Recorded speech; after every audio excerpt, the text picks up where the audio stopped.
Alright, let's get started. Hopefully my voice isn't too terrible. Maybe I did get sick or something, but I'm maybe it's just like feeling under the weather kind of thing.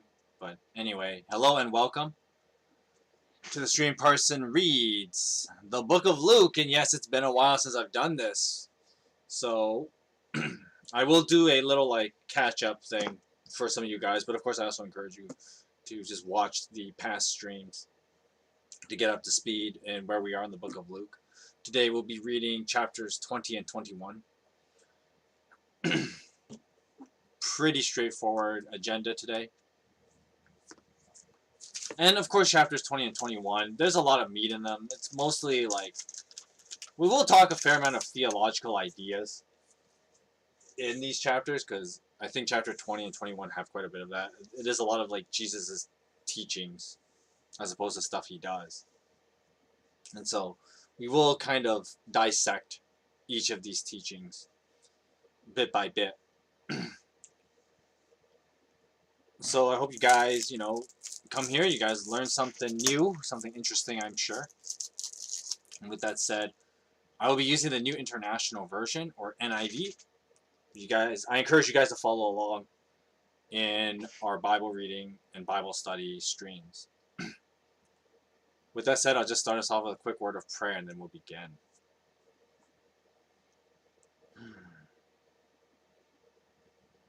Lord Jesus, we thank you for this day, and we thank you for this time that we have to read your word. And I just pray that your words would inspire us to draw us closer to you. I pray this in the name of your son, Jesus. Amen. Okay. Oh, by the way, I have a heater on behind me. I don't know if you guys can actually hear it. You probably do, but OBS is how it picks up sounds on the microphone is kind of weird, so I'm not totally sure if you guys hear the heater. If it ends up being kind of annoying, then I will turn it off. Just let me know. But I also like, the whole joke about Canadians is that like now we're in second winter, or I guess you could say it's like a April Fool's joke by nature, where it's like it was super nice yesterday, and then today it's like crappy weather, super cold, and I think I may have gotten a bit of a cold.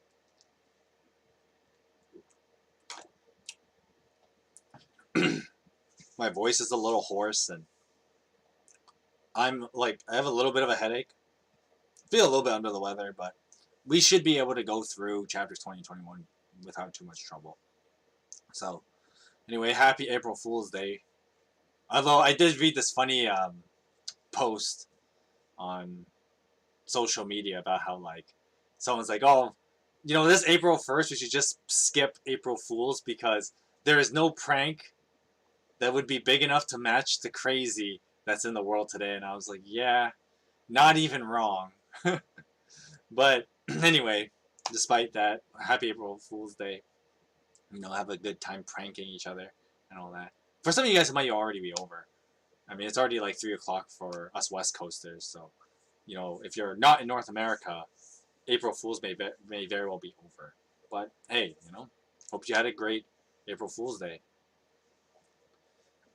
All right, so let's do a little bit of catch up and just some, notes to think about as we jump into chapter 20. in the book of Luke. So last week, or 2 weeks ago, sorry, 2 weeks ago, we finished chapter 19 with chapter 19. And chapter 19 begins the quote unquote last week of Jesus' time before his death. And so if Jesus has basically he spends a week in Jerusalem, you would think this would be like the time to do most of the crazy miracles and stuff like that. Kind of like what he was doing in Galilee and in Nazareth. He was doing quite a lot of miracles in not Nazareth, sorry, in Capernaum. And you would think that, like, oh yeah, you want to make a really big impression. Your swan song. You would do all the crazy miracles. But instead, Jesus takes a much more subtle approach. His approach is to do a lot of teaching to the people, and of course, a lot of teachings to his disciples. Of course, in the book of Luke, you don't get as much of the mentoring of the disciples. That's a lot. You find that more in the book of John, especially in the Last Supper discourse, and then continued on in the Olivet discourse in the book of Matthew. The book of Luke doesn't really do this, and I couldn't give you a good answer why it doesn't. Maybe Luke didn't feel like it was necessary. But there's not a lot of the Olivet discourse. Like, there's a little bit of like a TLDR that Luke has, and of course, once again, this is with the book of Acts in mind. So I've mentioned this so many times, and you're probably wondering, what the hell do I mean by this? Where when you read the book of Luke, you have to consider all the actions of the book of Acts already in past. And that's important because a lot of the Christians that would be reading the book of Luke would have understood all the stuff that happened in the book of Acts. Because most of them would have lived through it. And not even lived through it, but had secondhand account. They would have known people would have known the people. Let me word that better. New Christians at the time would have known the people that lived through the book of Acts. And so, with that said, because these guys had already lived through the book of Acts, they would have already have known all the Christian teachings and stuff like that. They would have all known that stuff already. They would have been exchanging it, as a matter of fact. And this goes back to the whole, contrary to popular belief, research shows that the New Testament, a lot of the recordings of teachings of Jesus, there were tons of them. People were making tons of manuscripts during the first century, as early as basically the book of Acts. And when I get to the book of Acts, I'll kind of cover this a little bit more, where one of the problems of reading the book of Acts is you read certain stuff that the Christians think and they do, and from just reading it blind, if you will, you would be like, well, what the heck? Where did these Christians just pop up with these ideas? But in actuality, the early church had already been circulating writings with these ideas. They've been circulating them around already, and for quite some time. Because of course the book of Acts does, anime style time skips. And so in those time skips, you have a lot of these manuscripts being moved around. With that said, since the early Christians would have been aware of these manuscripts, Luke did not bother to re-enter them into his writing of the gospel. This is important to just think about, because yeah, the book of Luke feels like it is missing some stuff as we read through chapters 20 and 21. But at the same time, the reason for that, basically what I'm getting at is there's a perfectly logical explanation. And research does show this, as many Bible critics have correctly assumed and stated and are in agreement of. They know this to be true, that the early Christians already had these documents circulating. And so by the time we get to the book of Matthew, those churches would have done things a lot differently. But as far as the churches that Luke was dealing with, they already had these records and these documents and were circulating them amongst each other pretty frequently. And so there was no need for Luke to include certain things in the book of Luke that you would find in John and Matthew, the Olivet Discourse. The Last Supper and the Olivet Discourse, respectively, with John and Matthew. So, with that said, we do still get a few interesting theological discussions that Jesus has with different teachers of the law and Pharisees, as we find in chapters 20 and 21. All right, chapter 20. So one day as Jesus was teaching the people in the temple courts and proclaiming the good news, the chief priests and the teachers of the law, together with the elders, came up to him. Tell us, by what authority are you doing these things? Who gave you this authority? Jesus replied, I will ask you a question. Tell me, John's baptism, was it from heaven, or was it of human origin? They discussed it among themselves and said, if we say it's from heaven, he will ask, why didn't you believe him? But if we say of human origin, all the people will stone us, because they are persuaded that John was a prophet. So they answered, we don't know where it comes from. And then Jesus replied, neither will I tell you what authority I do these things. Jesus went on to tell the people of this parable. A man planted a vineyard and rented it to some farmers and went away for a long time. At harvest time, he sent a servant to the tenants so they would give him some of the fruit of the vineyard. But the tenants beat him, and they sent him away empty-handed. The master sent another servant, but that one was also beat up and treated shamefully and sent away empty-handed. The master sent a third, and they wounded and threw that guy out as well. Then the owner of the vineyard said, what shall I do? You know what? I'll send my son, whom I love, and perhaps the tenants will respect him. But when the tenants saw him, they talked the matter over. This is the heir, they said. Let's kill him, and then the inheritance will be ours. So they threw him out of the vineyard and killed him. What then will the owner of the vineyard do to them? He will come and kill those tenants and give the vineyards to others. When the people heard this, they said, God forbid! Jesus looked directly at them and asked, then what is the meaning of that which is written? The stone of the builders rejected has become the cornerstone. Everyone who falls on that stone will be broken to pieces, and anyone on whom it falls will be crushed. The teachers of the law and the chief priest looked for a way to arrest him immediately, because they knew Jesus had spoken this parable against them, but they were afraid of the people.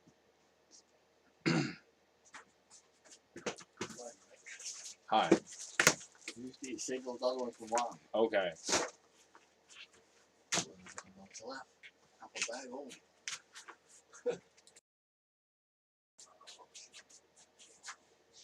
Okay, anyway, verse 20.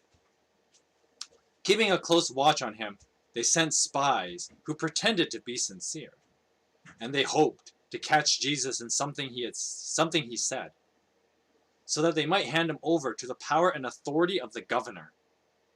So the spies questioned him.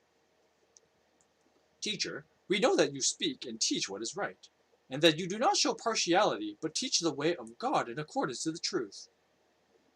So then, is it right for us to pay taxes to Caesar or not? Jesus saw through their duplicity and said to them, show me a denarius. Whose image and inscriptions are on it? Caesar's, they replied. And Jesus said to them, then give back to Caesar what is Caesar's, and give to God what is God's. And they were unable to trap him in what he had said there in public, and astonished by his answer, they became silent. Now some of the Sadducees, who say there is no resurrection, came to Jesus with a question. Teacher, they said, Moses wrote for us that if a man's brother dies and leaves a wife with no children, the man must marry the widow and raise up offspring for his brother. Now there were 7 brothers. The first one married a woman and died childless. The second and then the third married her, and in the same way the 7 brothers died, leaving no children. Finally, the woman died too. Now then, at the resurrection, whose wife will she be, since the 7 were married to her? Jesus replied, the people of this age marry and are given in marriage, but those who are considered worthy of taking part in the age to come and in the resurrection from the dead will neither marry nor be given in marriage. And they can no longer die, for they are like angels. They are God's children, and since they are the children of the resurrection, since they are the children of the resurrection. But in the account of the burning bush, even Moses showed that the dead rise, for he calls the Lord the God of Abraham, the God of Isaac, and the God of Jacob. See, he is not God of the dead, but of the living, for to him all are alive. Some of the teachers of the law responded, well said, teacher, and no one dared to ask him any more questions.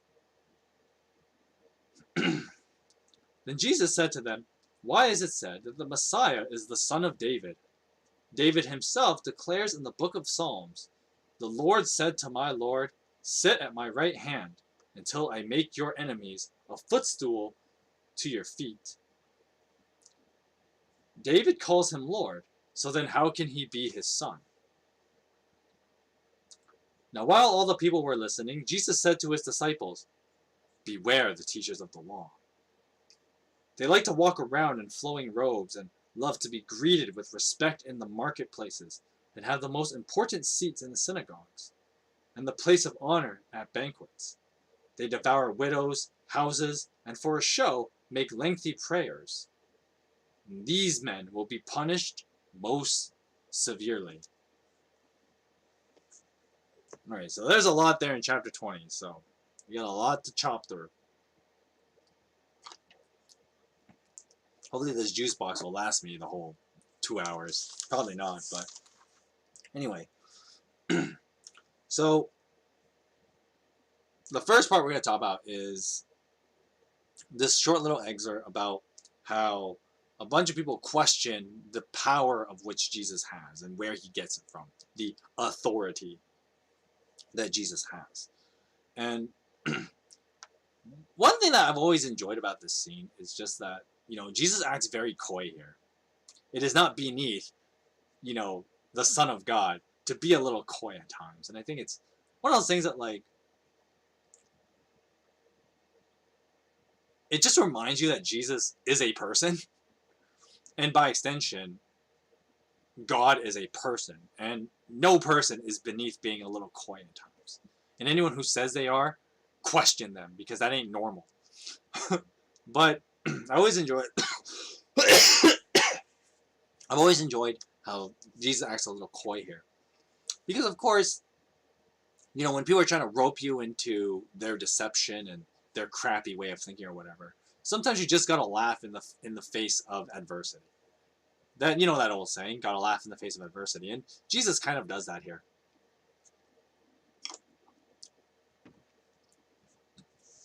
And so, when the teachers of the law try to use a trick question on Jesus, so they can trap him and have him, charge him of blasphemy or something like that, Jesus decides to throw the trick question back at them, and he gives them a trick question. And in the trick question lies Jesus' answer. And so he asks us about John the Baptist. Now, we haven't heard about John because he's been dead for a while now. But basically, Jesus turns it back to John. One, excuse me, an important reason for this. Many Bible scholars will talk about how Jesus reaffirms the past prophets. And of course, we'll talk about this with the parable of the tenants a little bit later. But something that we just kind of have to deal with, there's no real good way of going about it, is that, of course, Jesus affirms the Old Testament. Take the good and the bad with it. It's just how it is. But he reaffirms it and talks about how, it's real.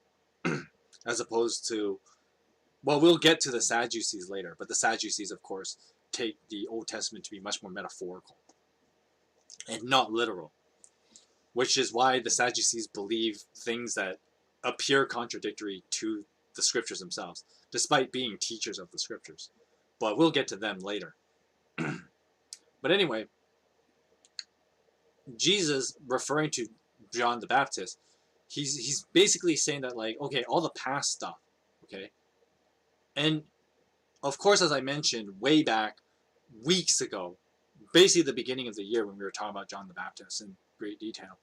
This is in stream number 1 and 2, by the way, because I talk about them in both streams. In streams 1 and 2, I talk about how John the Baptist was believed to be the last prophet. Because, of course, when Jesus comes onto the scene, a new age is born, and we are no longer in the age of the prophets. But John the Baptist is said to be the last of the age of prophets. And so there's this kind of there's this interesting metonymy that's used here with John the Baptist, which of course explains the parable a little bit when I get to it. But the metonymy with using John the Baptist, for those of you who don't know what a metonymy is a poetic term used when you use like an individual to describe a whole. So an example of this, oh man, is it too soon for me to do this? Is it too soon? But the shitty behavior of Will Smith during the Oscars. And so, people go back and forth whether, like, who was wrong, were they both wrong, were neither of them wrong, or whatever. How should Hollywood have dealt with Will Smith's violence, blah, blah, blah. But at the end of the day, that it's just like a big farce because Hollywood is kind of out of touch. And you think of like Oscars in the past years, there's nothing interesting about the Oscars. And so shitty drama like this is stirred up so that people will keep talking about the Oscars. I mean, here we are, we're talking about it. And so, case in point, I mean, I guess me talking about it fulfills the purpose of allowing stuff like that. But using Will Smith as like a metonymy, so he is not the problem. He is part of a larger problem of all of Hollywood. And no one, and let's be real, anyone honest with themselves would acknowledge that. We all know that's to be the case. This is not a mere incident between Will Smith and Chris Rock. This is a crumbling, trying to be relevant but being really terrible at it, behavior of Hollywood. And so Will Smith is just part of that. And so, and Chris Rock for his own reason. They're just they're parts of the problem, but there's a bigger problem altogether. And so in a way, you could understand that Will Smith and Chris Rock, this incident is a metonymy of Hollywood's problem, if that makes sense to you. So, metonymies. I know that was a more winded example, but a simpler example, which I should have opened with, but the famous one is, in the Lord's Prayer, give us this day our daily bread. Obviously, people eat more than just bread. But when you say eat bread, you refer to like eating in general and food. And so when Jesus says in the Lord's Prayer, give us this day our daily bread, he means that, provide us our daily needs. And whatever those needs may obviously differ from person to person. Duh. But for simple reading's sake, if you were reading the Bible, for instance, give us this day our daily bread, easy. I get it. In the same way, going back to Luke 20 now, John the Baptist is kind of used this way because he represents the age of prophets, which is basically the bulk of the Old Testament, minus Genesis, basically. And so, but then technically Genesis was written during the age of prophets, so, I mean, I guess it counts for that reason. But basically, John is used as a symbol of the age of prophets. And so, if you think of that, it actually makes Jesus' question way more loaded. And the Pharisees were aware of this, and that's why they were so scared of answering his question and falling into a trick question. So, yes, in the text, it seems like they're just talking about John the Baptist himself. But you could say this about all the prophets. before John as well, because John is merely the continuation of that tradition. So in a way, you could view as like John is to Moses as the modern Christian is to Saint Peter. It's kind of that idea. And that's where, once again, in Christianity, we talk about something called the apostolic tradition, that we've carried on this tradition that has been around for a long time. And we, even though, like, okay, I wasn't around when Jesus was alive, obviously, I was born in 1988, not 2 BC. So I wasn't around when Jesus was around. But I just told you exactly how old I am. But anyway, the idea is that the actions of Jesus have been carried through history, through the apostolic tradition, so that a guy born in, the 20th century can say, yes, this happened, and we know it to be true. Not just because the Bible says so, but because of how it has changed people's lives throughout history. And you gotta take the good and the bad for it. The good and the bad with it. You can't get around that. But that doesn't deny that it happened. Let's put it that way. It's like saying, trying to ignore that millions of Jews died to point out that Adolf Hitler was a shitty person. Like, you have to take the bad and the good when it comes to dealing with historical events. The gospel's no different. It was a historical event, and yes, good things and bad things happened because of it. But that doesn't deny that it happened.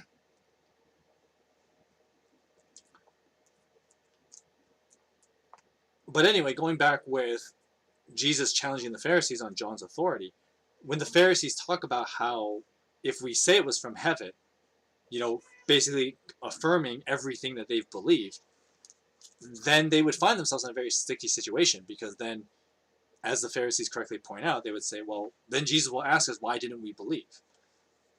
Because either if we deny that we believe John, then we're basically denying the entirety of our faith, and then basically, well, Judaism out the window, basically, is what the Pharisees were afraid of if they answered Jesus by saying that John's authority came from heaven.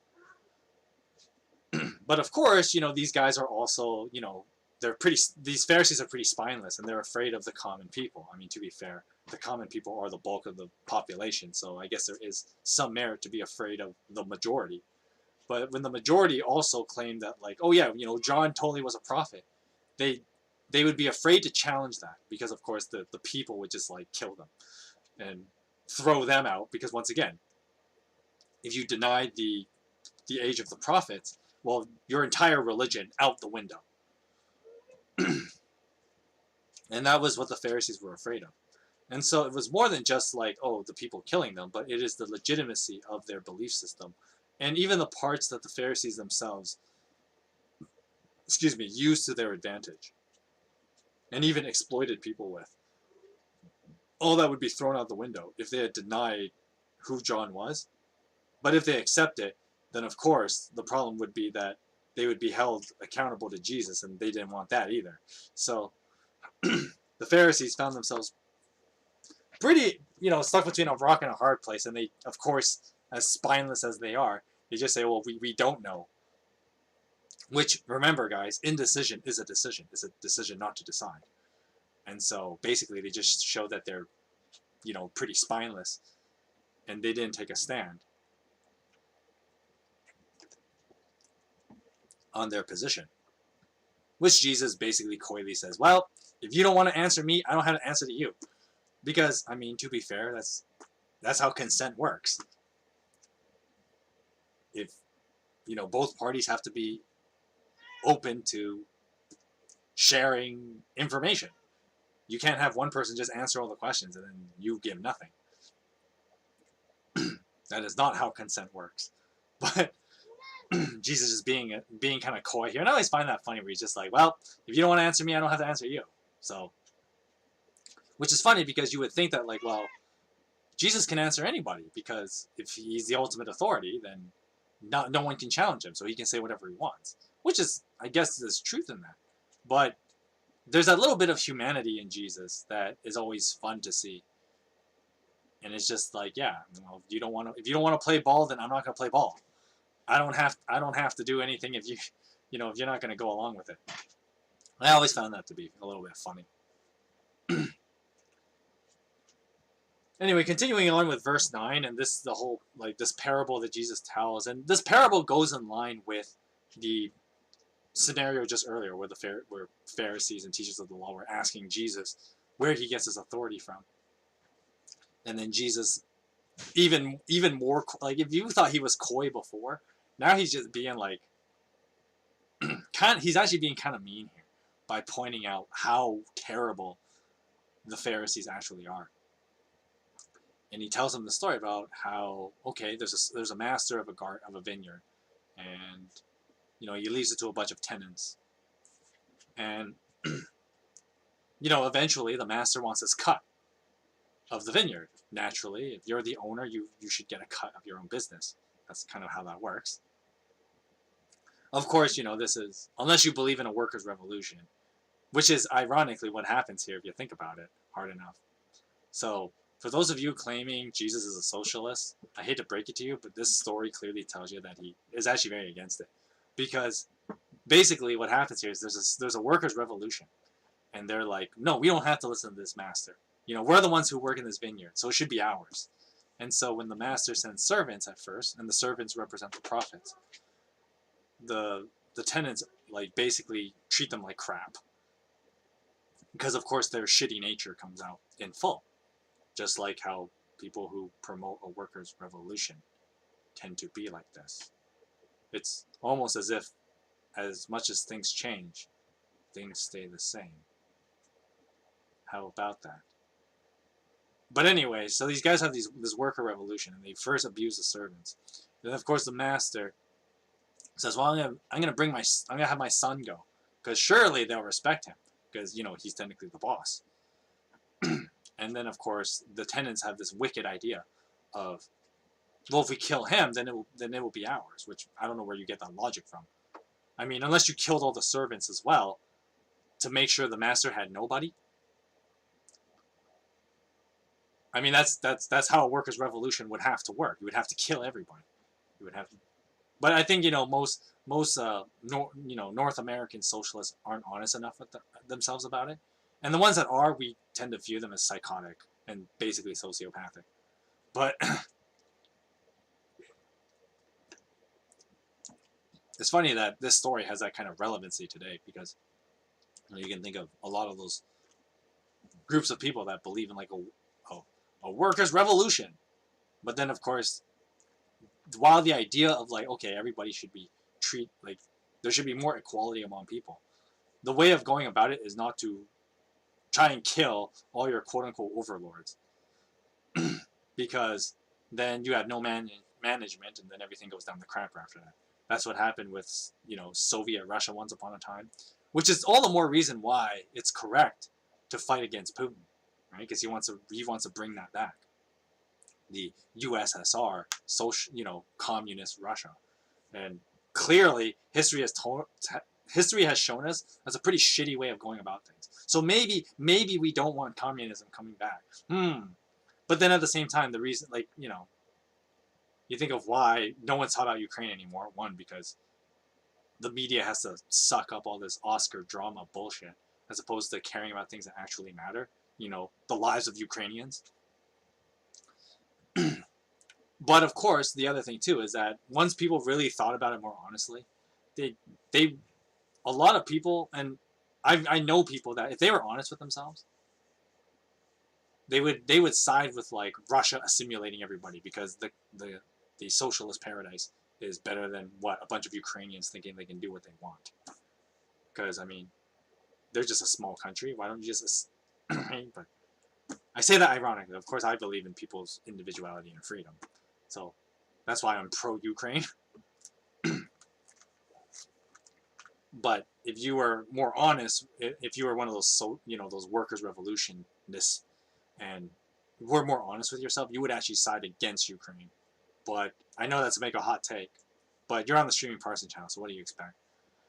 But basically, going back to this parable Jesus talks about, it really shows how vile these people are, and they're really crappy logic, and thinking they can just do a workers' revolution and claim what is not theirs.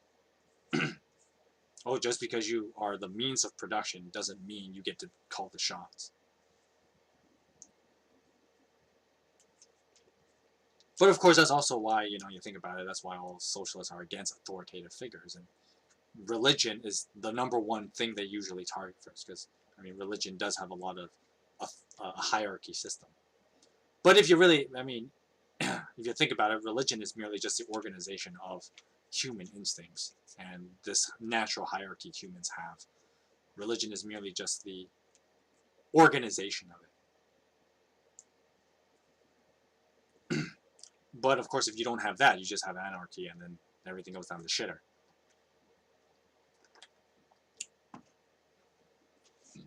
But I don't know why I have to deal with lots of people who are pro-workers' revolution, which is like, then what?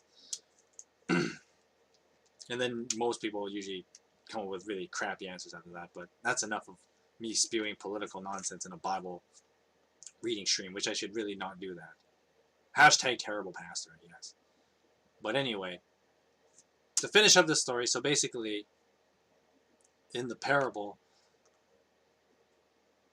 something interesting happens though, even though the son of the master is killed. And how the master responds is, well, I will get rid of all the tenants and then bring in new people. Which people might think, well, wouldn't history just repeat itself? And there's that risk. But at the same time, sometimes you just gotta take out the old. Throw out the old dirty, the old trash and the old dirty laundry. You just gotta throw it out sometimes. And that's basically a metaphor. And of course, the early Christians would have understood this. It was a metaphor of how, with Judaism's constant rejection of its own internal religious logic, going back to, of course, this is why you have to read the trick question Jesus asked the Pharisees earlier and put that in perspective. Basically, by the Jewish authorities being spineless, it shows that Judaism is basically crumbling. That is basically what the story is pointing out, that Judaism is crumbling. And so something else will take its place. And eventually that would be Christianity. But of course, Christianity had all these new developments, and that's its own thing to talk about in its own video. But a big part of the metaphor used here is that when Jesus says, well, he'll give it to others. And so the Jews would have understood this to be like, well, hold on. Aren't we like, no, the entirety of Judaism is that we are God's chosen people. How dare God choose non-Jews, not choose his non-chosen people? How dare God? Which, if you think of it like that, like obviously the Pharisees are way out of line. Like, who are you to think you can tell God what to do? But that's kind of how the Pharisees would have interpreted this, and that's why they were so angry with Jesus telling this parable.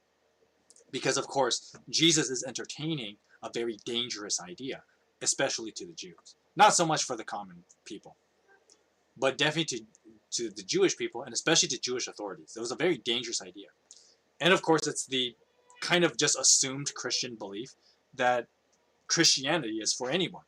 Doesn't matter if your race, your gender, your social class, all those things are irrelevant. Because Christianity really has one core adherent principle, and that is, do you believe in Jesus Christ? Of course, that is a loaded term, so I guess it's not that simple. But that is the primary thing. Other things like race, gender, etc. don't matter. You can contrast Christianity with a lot of older religions that were around. And not just in the Middle East, but you can look out in Asian religions. Well, technically Judaism is an Asian religion, but East Asian religions, in Hinduisms. You can look up a lot of the the ancient First Nation religions before a lot of them died off because of, well, the Spanish. All those religions, everything was about race. Everything was about race and where you are and your social class, and all that is pre-decided. And so your value as a human being is based on those things. But in Christianity, Christianity turns that on its head and says, no, all people, yes, all people have fallen short before the glory of God, but all people can also receive the gift of God and receive forgiveness from God. Anyone is allowed. But of course, the fundamental idea of Christianity is that you have to believe in who Jesus is. Because if you don't have that, then the other stuff doesn't count. And so yeah, there's obviously some there's a level of strictness to Christianity in that sense. And I know some people think, oh, that's so limiting, that's so exclusive, that Christianity says, well, only Jesus can be, the object of worship, only Jesus. But at the same time, with that comes a lot of benefits that you would not be able to acquire in other religious ideas. Because if you think like, like one of the things about Hinduisms and one of the misconceptions, unless you're an Indian and you would know this, there's no such thing as like Hinduism as a singular religion, because it's not. Hinduisms is like a whole plethora of different religions, but since they all kind of follow this certain class system within Indian culture, it's just easy to associate Indians with Hinduism. But in actuality, there's a whole bunch of different religions within Hinduisms, and they all have their own different patron gods and whatever. And the thing about Hinduisms is that the gods are divided in the sense of like, okay, if you're part of this part of India, then you are under this patron god or whatever. And if you're in that part of India, then you're also under this patron god and whatever. And of course, there is a hierarchy within the patron gods as well, because of course you have Brahma as the top, but then no one is allowed to access Brahma, except for the Brahmins. So you have a religious elite within the Hindu culture and in Hinduisms, and that's where the Brahmins come in. Of course, that's, once again, you're probably thinking that a lot of the stuff I'm explaining is kind of weird, unless you are an actual, follower of Hinduisms, and you're like, yeah, this totally makes sense, and I totally know what you're talking about. But there's one of those things that, like, what I am getting at, though, is that it is very exclusive. So if you are part of one part of India that followed a certain patron god, you can't just choose to go to another, set of patron gods in the Hindu, pantheons. You can't just do that, because your place in the world says, no, you belong here. You stay in your own lane. But one of the fundamentals of Christianity is that things like that don't matter. And that's why anyone can be a Christian. I mean, I'm not Jewish, so it seems weird that, like, oh, well, why do you follow a Jewish religion? Because Christianity is technically a Jewish religion. And it's like, well, because the idea of needing a savior is a universal concept, and Jesus is the one among, if you compare him to the gods of other religions, Jesus is the only God who becomes man, as opposed to most religions view it the other way around, where a man becomes God. Which is ultimately Nietzsche's, his lament. Nietzsche's lament is that basically, if everybody can ascend to the Superman, which is in his mind, I guess, like a god figurehead, then if everyone can ascend there, then no one is special. And then that defeats the pursuit of the divine. So why bother? And then that's where you get nihilism come, the birth of nihilism comes from that idea. And of course, The Incredibles made this, simplified this by saying, if everybody's special, nobody's special. But anyway, contrasting like Christianity with like Hinduisms is a good example of a drastic way of thinking. Of course, Buddhism, like if you think of like Buddhism and the birth of Buddhism, Buddhism tried to adopt a very Christian idea, before Jesus actually. And it was the idea that, of course, the Buddha's approach was to reject the gods altogether. As opposed to having a more positive note in thinking that God can be more inclusive. The Buddha, his approach was to say, well, if we reject the gods, then we can also undo a lot of this class system that exists within the Indian culture. Which, to be fair, Buddha was right in a lot of that assessment because, of course, once again, the very classist mindset of traditional Hinduisms was very limiting, and it was actually kind of not good, especially when, like, you see how people are born unequal. And then, of course, this is where, questions of theophany comes in. Okay, if there is God or a set of gods, why does this and that happen? And why do bad things happen to quote unquote good people? And all those kind of questions that people use. And it comes from, of course, Siddhartha wanted to reject all that and say that, well, if you try to put the focus on the gods, then you're already at a loss. But in Christianity, took the more positive route by saying that no, God is inclusive. God will accept anyone. It is not merely a are you Jewish or are you not. And then, of course, you can look at some religions today. Won't say them out loud because I don't want to get in more trouble than I already am gonna be. But there are religions, even prominent ones in the world today, that if you're not part of a specific ethnic group, you are viewed as a second-class citizen. And it's not even just religions that do this. It's also, you think of like intellectual blackfacing. If you don't know what that is, go look it up. Intellectual blackfacing is similar to that. It's the idea that, like, you can't just be a black person, but you also have to believe in certain, like, what is okay for black people to think. And if you don't think those ways, then you're a race traitor, the Uncle Toms.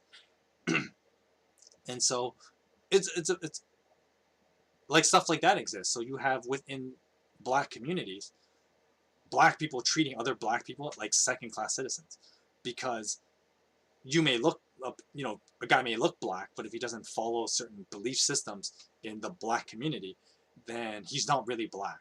He's intellectually black-facing, which is ridiculous.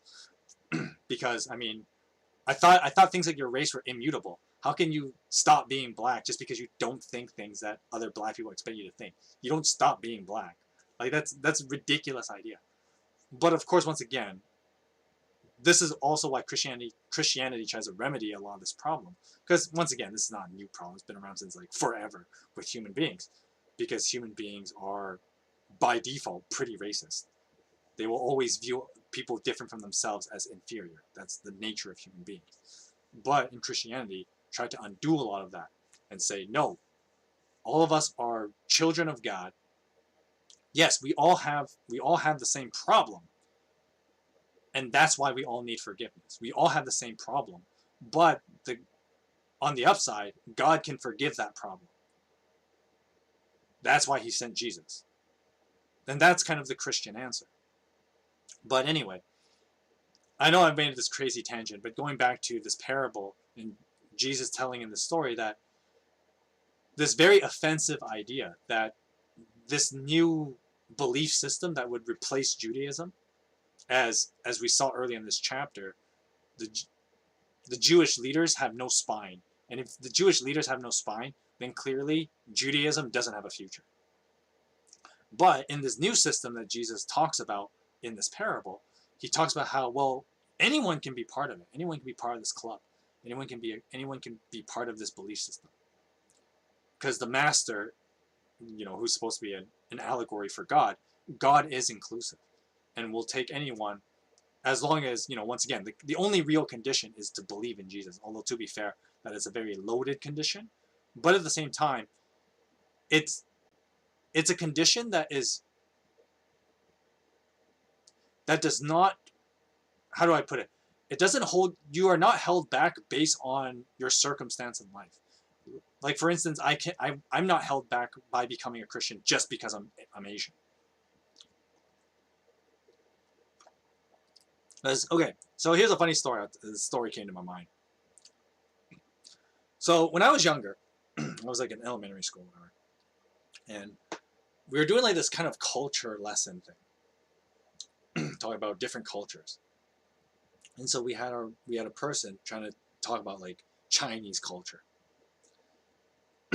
And then in her mind, she had a very set way of thinking of what the Chinese culture was. And, you take the good and the bad with it. But I disagreed, where it was like, well, a big part of Chinese culture is that we are Buddhist. And it's like, no, that's not necessarily true. Yes, there are a lot of Chinese who are Buddhist, because Buddhism, like Christianity, is a massive missionary religion. So of course you would have a lot of Buddhists, and it's not just Chinese people. Yes, there are lots of Chinese people who are Buddhists, but there are lots of Caucasian people who are Buddhists. There are lots of, Indians who are Buddhists. There are a lot of black people who are Buddhists. Buddhists are everywhere, just like there are of Christians. And so it was one of those things where, like, I remember I was like, no, that can't be right. Because, of course, at the time, I was sorting out what it meant to have a faith life as a kid.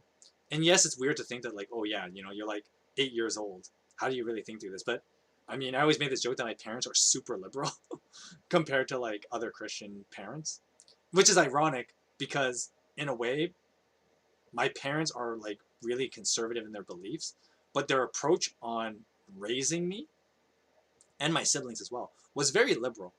And I always made the joke is like, yeah, like when there was that whole like controversy of like reading Harry Potter, for example, when I was a kid, my parents had no problem. They're like, go ahead, you can read this stuff.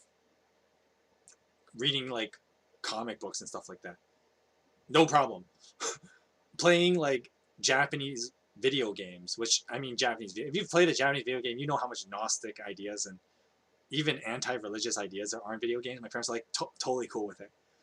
But of course, my parents also had another weird approach of raising, raising us as kids. And like for instance, my dad would watch me play games, and then we would actually talk about the story and stuff like that. Which is where I get that from. When you watch like my Triangle Strategies playthrough and I talk about the story and stuff like that, like that's where I get it from. Because my dad did that with me, and I think that ironically made me way more conservative as I got older. In contrasting with like people I grew up in church with that lived the more sheltered life. Like their parents didn't let them play like video games or whatever. And I even knew a guy who didn't watch The Lion King, even though we were in high school, and I was taken aback when he said he had never seen The Lion King and that his parents didn't let him as a kid. And I was taken aback. I was like, that's weird. Because my parents had no problem with like me watching like stories like that and indulging mythology.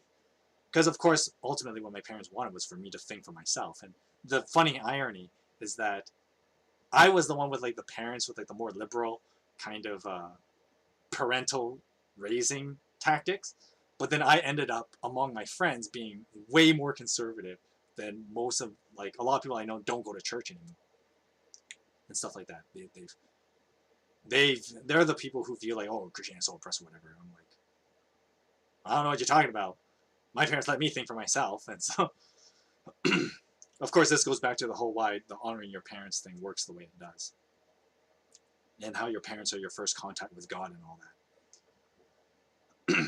And so maybe and to be fair, I am aware that like I am the exception to the rule. I am not the norm, which is unfortunate because if more people were like if more people had childhoods like mine, I think the Christian world would actually be a lot better. I know a lot of you probably cringe at that because that's what a fanatic sounds like, but it's basically a running joke. I am a fanatic. I just roll with it. But anyway, I went on a crazy tirade about that, but the new system Jesus was implementing, things like that, things like, oh, some Chinese kid with liberal ass parents, things like that don't matter.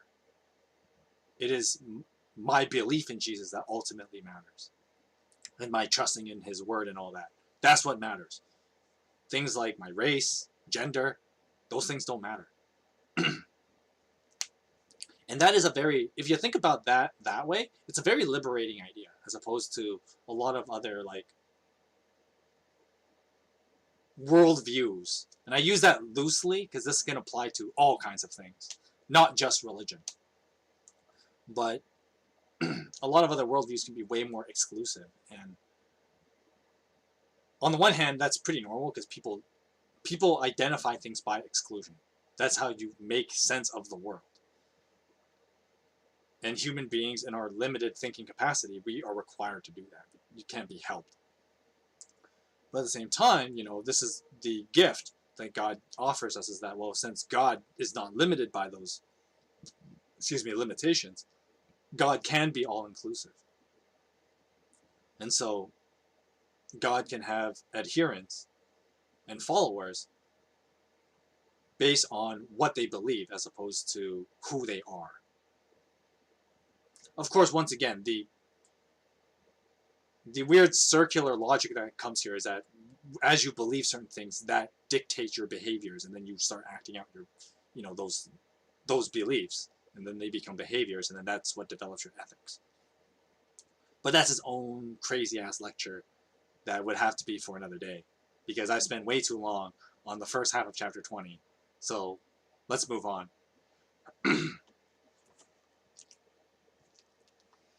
Here's a somewhat, definitely in the Christian circles, this is more a well-known story. There's probably a lot of people, if you don't read the Bible, you probably aren't as familiar with the story. But I'm sure a lot of people have heard the expression, "Give to Caesar what is Caesar's." And the idea is that Christians are in this weird precarious position, and especially when you look at like the world now, it's definitely like people are watching how Christians behave. And this is one reason where, like, okay, like maybe I can tone down some of the political talk sometimes, but it's one of those funny things where people are always watching what Christians do, because when it comes to dealing with a religious group and then politics, is always very, very thin ice you're walking on. And so, we saw that thin ice crack and people fall into the frozen lake many a times when we had the Trump administration in the US. And people being overly zealous of nationalist perspectives. And unfortunately, a lot of people moved away from the true heart of the gospel at times in favor of that nationalism. And so, yeah, bold statement, I know, but it's true though. And but I mean, we have to deal with the consequences of that, where a lot of people always view like Christians as being like those, MAGA hats, pro-gun people. It's like, well, Christians aren't exactly pro-gun, okay? Like, they Christians don't want to kill anyone as much as the next guy. But at the same time, it's like how the Christian behaved in the political world.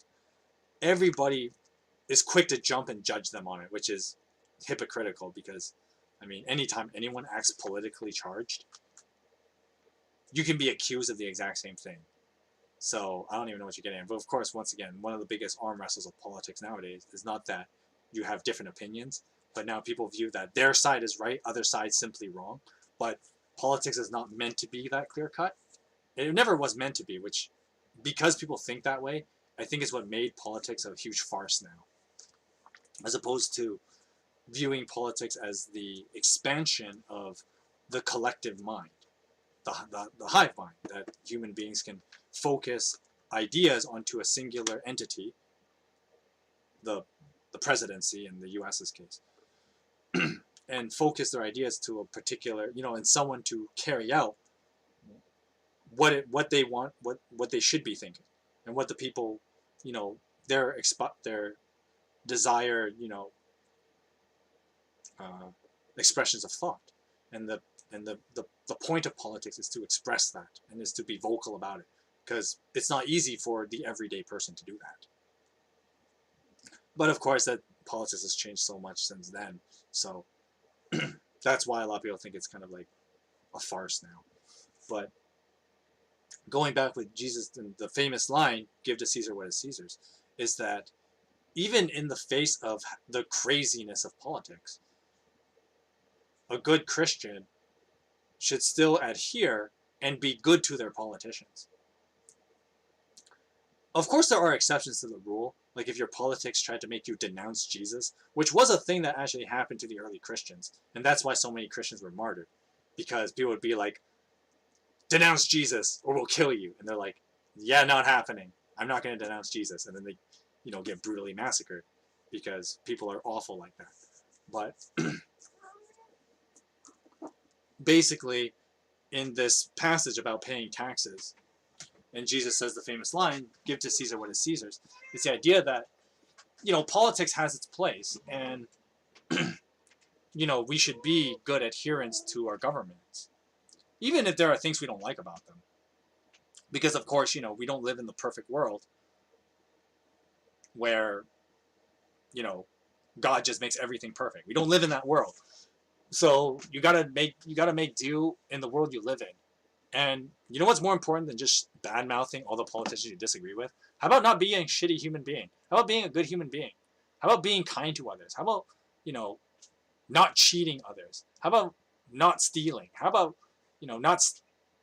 not lying to people and stuff like that? How about that? How about being a good human being? Which is what Jesus is more interested in. As we read in a lot of these parables that Jesus tells, like, why don't you not be a shitty human being? And so, yes, the government has its flaws, but you give them what's due. Taxes, because the government does serve the people to an extent, and be respectful. Don't be a disrespectful little shit. Like, how hard is that? Like, I know it sounds easy when you say it, but you have no idea how hard it is for people to actually just do that. Like, not be a disrespectful little shit.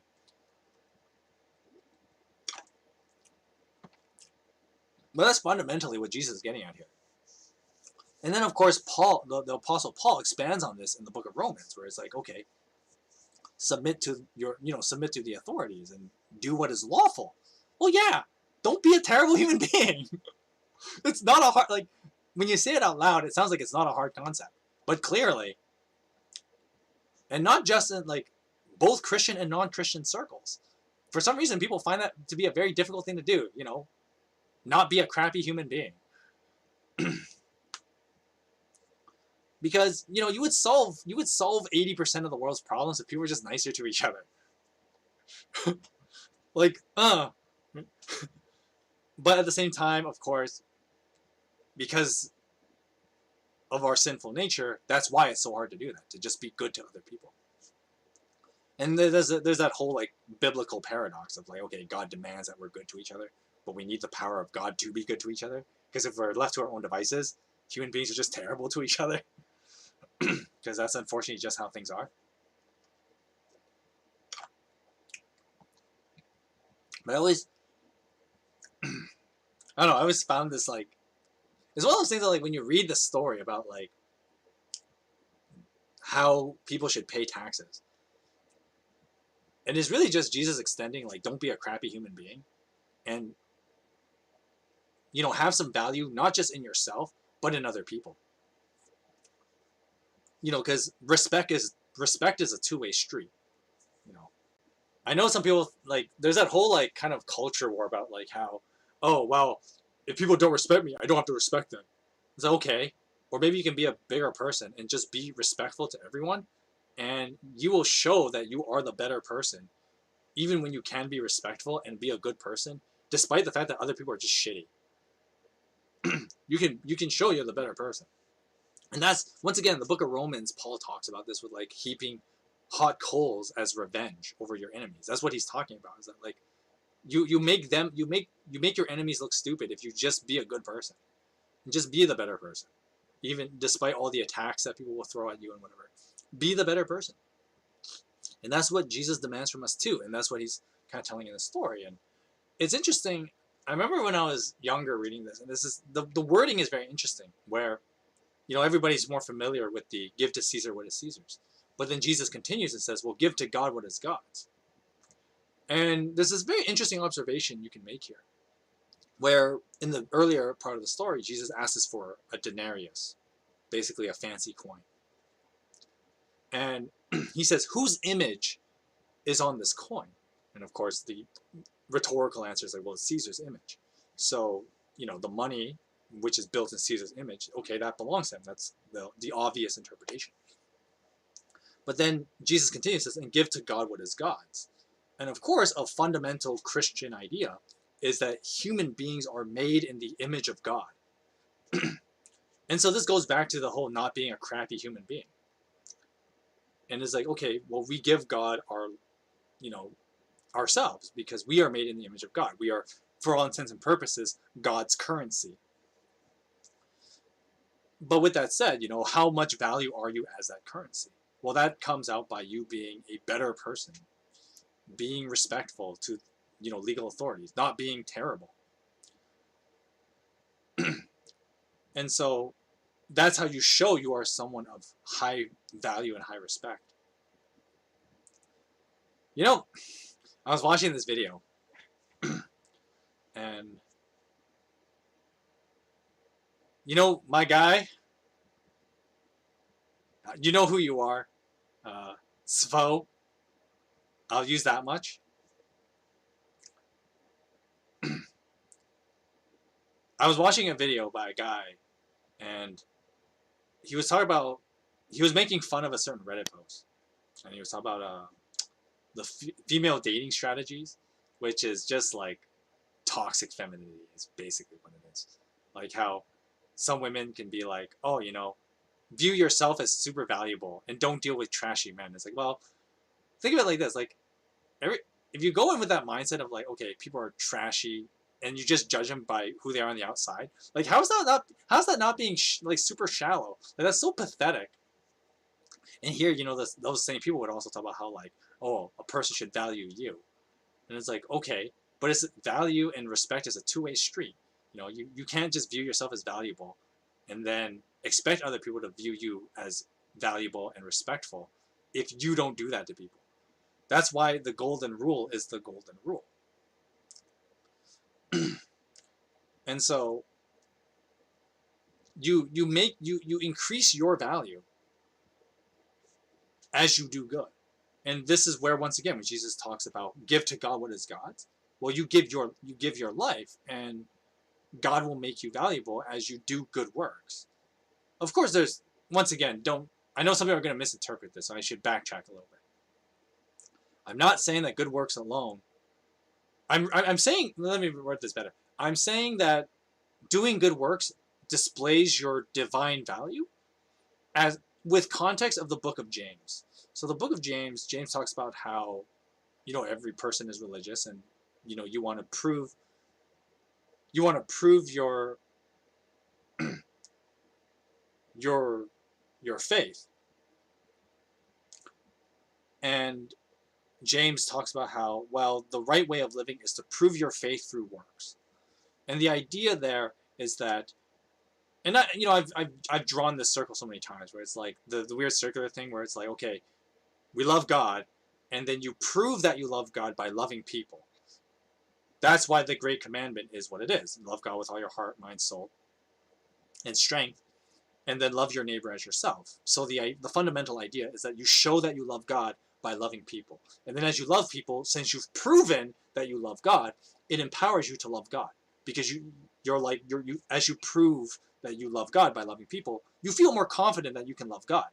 And then as you are more confident in your love for God, that empowers you to love people more, because you're like, yeah, I can do this. And then, you get better at it over time. And it's this weird circular thing of loving God and then loving people. And so in the same way, think of that as how your value increases, your spiritual value, quote unquote. It increases because as you love God, you love people more, and then you've proven you love God by loving people, and then you just go circular like that, and then your value grows. You think of any kind of like stock market. That's how the markets work. As something becomes more valuable, people want it more. And so that's how you make for a little bit of dating advice to some of you guys out there, that's how you make yourself more attractive. You don't be a shitty human being. You be a good guy. And if of course you're always going to run into those like femcells that say shit like, oh, he's only being nice because he wants sex. Well, I mean, you can be cynical all you want, but at the same time, I mean, yeah, there's obviously guys who do play that card, but the bulk of guys just want to live their life and do what they want. Look, the world doesn't revolve around you, sweetheart. Guys are nice because they just don't want to be looked down upon by other people, and it's not just you. And that's another thing that like that's one of the dangerous mindsets of like that kind of female dating strategies kind of thing. Is like they think the world revolves around them. So when they make a point about like a guy's being nice because he wants sex out of you, it's like, or maybe a guy's being nice because he doesn't want other guys to think he's an asshole. It's way more simpler than that. I mean that's why I try to be a nice guy to like people I'm around, because I don't want people to think I'm an asshole. Simple as that. It doesn't take a lot of brains to get that thought process there.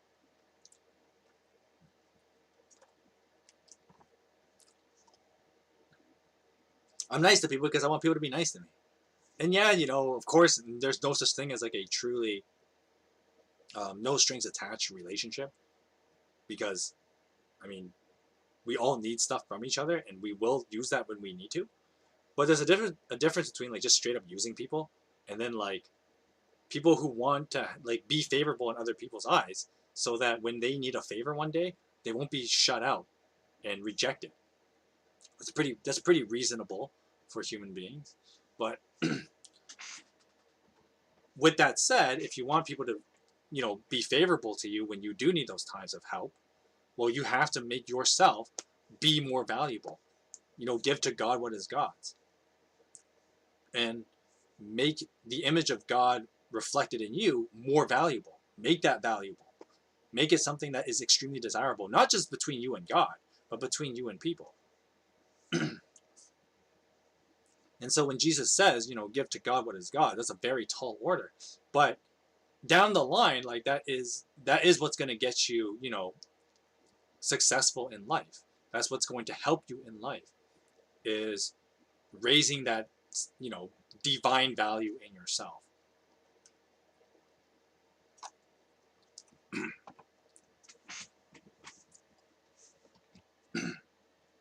All right, finally for chapter 20. Oh my goodness, it's like already an hour. We're not even done chapter 20 yet. But don't worry, last part of chapter 20. Or second last part. I forget this that last little bit, but that part we'll kind of go over quickly. Anyway, so from verse 27, we have this little debate with Jesus and the Sadducees. Now, I've talked about this back in like the early Luke videos, so look up, the beginning of my Luke reading, and you get a lot. I explain it a lot better there. But the TLDR is that the Sadducees were kind of like overly analytical, but at the same time they were extremely metaphorical in their interpretation of the scriptures. And ironically, that made them kind of atheistic. So atheistic Jews. It almost sounds like a paradox, but just roll with it. And to be fair, a lot of people like this exist today, so it's nothing weird. So anyway, the Pharisees, since apparently they're somewhat atheistic because they don't believe in stuff like the resurrection, which is one of the big like selling points of any religion, is the idea of the afterlife. The Sadducees don't believe in that. And so they obviously don't believe in the Jewish afterlife, aka the resurrection. So we have some Sadducees here trying to pit Jesus in a trick question. And they talk about a woman who's married 7 brothers. Yikes. I mean, to get through that many, like, damn, talk about working through the family. But I know that was kind of tasteless. But I had to do it. But anyway, so this woman married 7 brothers, and then of course the Sadducees try to catch Jesus saying how basically the point is they're trying to point out how stupid the resurrection is by pointing out that like, okay, so this woman marries 7 brothers, and then she dies, and then the resurrection happens. Well, then whose wife does she technically belong to? Like, whose wife is she then? Because she technically had all 7 brothers. And then Jesus points out that like, well, you're viewing it wrong. What you're viewing is wrong, because you're thinking that like the rules of death and how they affect people and these kind of legislation things, like i.e. marriage, the way that death works, would still bind people in a way. And that people are bound on a more metaphorical sense, which is once again ironic because the Sadducees were somewhat didn't believe in the afterlife. And so Jesus points out that, well, in actuality, in the new life, there would be no concern because in the presence of God, we are all immortal. So if we're immortal, then there would be no need for like marriage and procreation. That wouldn't be necessary because we'd be immortal. Well, the way that Judaism explains immortality is kind of a very strange, like the best way I can explain it is like with science fiction once again, because once again, science fiction exists to try to explain weird concepts like this. But basically, imagine like what is actually happening is that like, you're not like immortal, but rather you have like an infinite resurrection. But I mean, at that point, you might as well be immortal because if you have an infinite amount of resurrections, you can't die. Being immortal means you can't die. So therefore, I guess they're the same in that sense. But basically, since you are in this continual new life, things like the old systems don't matter, such as marriage. This is also why in Christian weddings and part of the wedding oath, there's an underlying understanding of this in the wedding vow, till death do us part. And so, because in the new life with God, things like our marriage wouldn't be relevant per se, which I know some people would look at it as kind of depressing. It's like, well, what's the point of getting married in this life if in the afterlife we aren't married or anything? But when you're immortal, you don't really think about stuff like that, I guess. But marriage existed as a quote unquote contract to bind people together in this life. And so the extent of marriage only exists in this life. But in the resurrection, things like that are not relevant. And so Jesus points out that in the resurrection, since we only live in this perpetual living, there is no death do us part, as your traditional marriage vow would have. There is no till death do us part. There is no dividing among people anymore. Because you wouldn't have to worry about that because everybody's immortal. And so, which, of course, this is where a lot of people are skeptical about Christianity because, that sounds too good to be true. Which, I mean, you have to be honest, it is. But that's why we have, the belief of an all-powerful God that can actually make that possible. Because by normal means, of course, it's too good to be true. But with God, all things are possible. That's kind of the cop-out answer. But in the resurrection, there's this kind of perpetual, always living.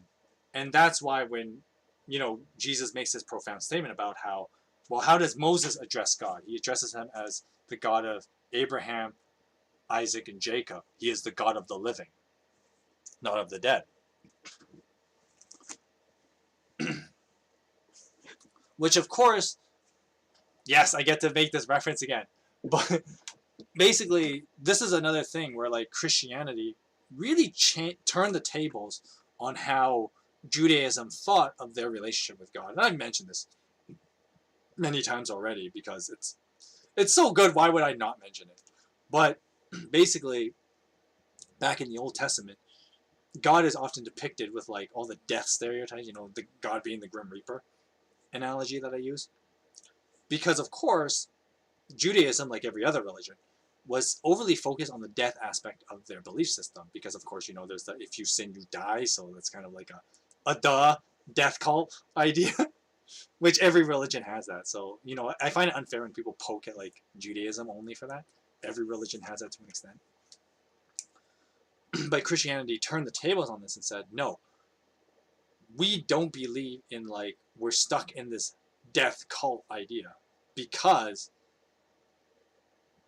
not only, let's put it this way, the fundamental change in Christianity and what made it totally detract from Judaism is the idea is not just the resurrection as a hypothetical, just like the Pharisees. The Pharisees, and this is where once again why the Sadducees would not believe in the resurrection, because the Pharisees, your competing school of thought, they weren't totally confident in how to express the idea of the resurrection. And understandable because people rising from the dead ain't regular happenstance. People don't just come back from the dead. That just doesn't happen. But, of course, this is where you get the crux of Christianity, is that Jesus rose from the dead. And so because he rose from the dead, that means the resurrection is real. And if it's then real, then the Christians have a foundation of which they actually believe in the power of the resurrection, that it's a real thing, because Jesus rose from the dead. And so that's, once again, why fundamentally that is the core doctrine in Christianity. Everything else is secondary to if Jesus rose from the dead. Because if, I've said this several times already in different Bible reading streams, but this idea that if Jesus didn't rise from the dead, then none of the Bible matters. But if Jesus did rise from the dead, then everything matters. Because the resurrection is the power of which the faith actually exists. This is an idea that a lot of people tend to a lot of Christians tend to just gloss over. And they tend to forget how much weight that doctrine actually has. I mean, Paul, and I think it's, I want to say it's not, he doesn't say in Corinthians. Oh no, I think he does. I think it says in 2 Corinthians. I should probably look this up actually. But in 2 Corinthians, Paul talks about how if there is no resurrection, then we are to be the most pitied of people, because what do we have, what's the point of living if we do not have the assurance of the resurrection? And so the idea from that Paul extrapolates from is the idea that Christianity changed the way that they viewed worship because of the resurrection, because their idea was we don't worship to just be on good terms when we die. We worship because Jesus lives, and therefore we can live. That's the fundamental Christian idea. And that's why, if you go to any church service, that should be the songs that are often sang. It's about how, because Jesus lives, I can live. And really live. And, there's that other, every cryptic necromancer's line. Everybody dies, but not everybody truly lives. And, I guess by that logic, I guess Christians are also technically necromancers. But anyway, the idea is that, yes, everybody dies, but not everybody truly lives. And, well, where does the real life come from? And, of course, the Christian answer is the resurrection of Jesus Christ. And so, going back to the Sadducees story, or the story about the Sadducees asking Jesus questions about the resurrection, Jesus answers them by saying, no, God, the God of Abraham is the God of the living. And so that is meant to change people's perspective on how they viewed their relationship with God. It is not, you don't live to be at good terms with God when you die. You worship God so that you can be empowered to live. And so this life is meant to prepare you for the resurrection life. And that's how Christians are supposed to view the afterlife, and our purpose in this life as well is to be empowered to live.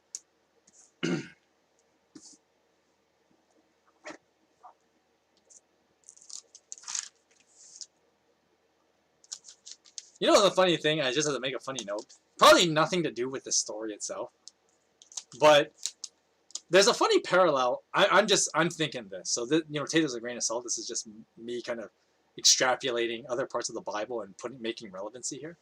So, there's essentially a similar Bible story where we had a woman who was married to a guy, and then what happened was her husband died, so the brothers had to take responsibility.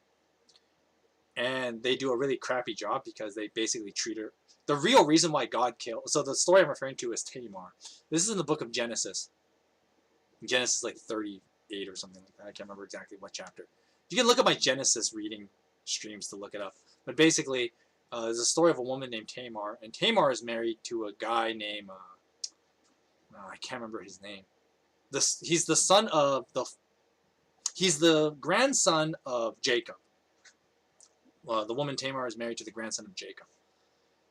And so Tamar's husband dies.